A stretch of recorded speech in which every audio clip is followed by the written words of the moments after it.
నమస్కారం. నేమాని థాట్స్ నా కపిత్వం శీర్షికకి పునఃస్వాగతం. పాత ప్రామాణికము స్వీకరించనిచో వింత మతముకు జనము పారిపోవు. అట్టపోరొచ్చెనని అప్పుడేడ్చుటేల చెత్త ముఖమేసుకొని మంజునాథ. 4 రోజుల్లో ధనత్రయోదశి.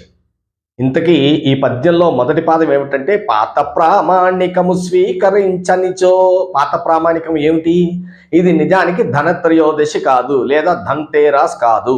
ధన్వంతరి త్రయోదశిని కొంచెం అక్కడక్కడ ట్రిమ్ చేసేసి ధనత్రయోదశిగా పేరు మార్చేసి మార్కెట్ మాఫియా వాళ్ళు బంగారం అమ్ముకోవడం మొదలుపెట్టారు.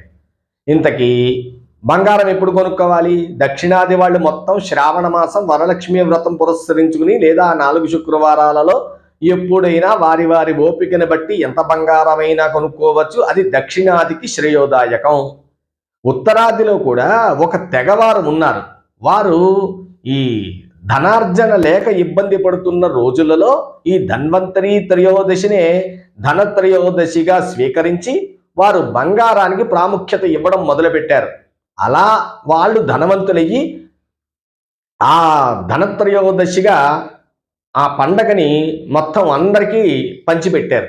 నిజానికి అంతలా ఆచరించవలసినటువంటి అవసరం లేనే లేదు. ధన్తేరస్ నాడు బంగారం కొనడం అనేది ప్రామాణికం కాదు. ఎవరికి ఇష్టం వచ్చి వాళ్ళు కొనుక్కుంటే కొనుక్కోవచ్చు. మార్కెట్కి వెళ్ళి కొనుక్కోవడాన్ని ఎవరు అడ్డుకోగలరు? కానీ దాని ఆచారం అని తీసుకొచ్చి హైందవ ఆధ్యాత్మికానికి అంటగట్టడం ఉందే, దాన్ని తప్పు పడుతున్నాను నేను.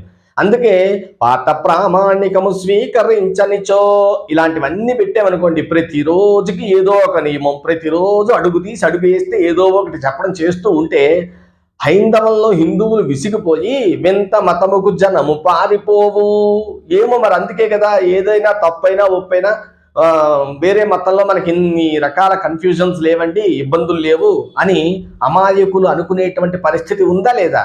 సరే, అట్టపోరొచ్చెనని అప్పుడే ఏడ్చుటేలా.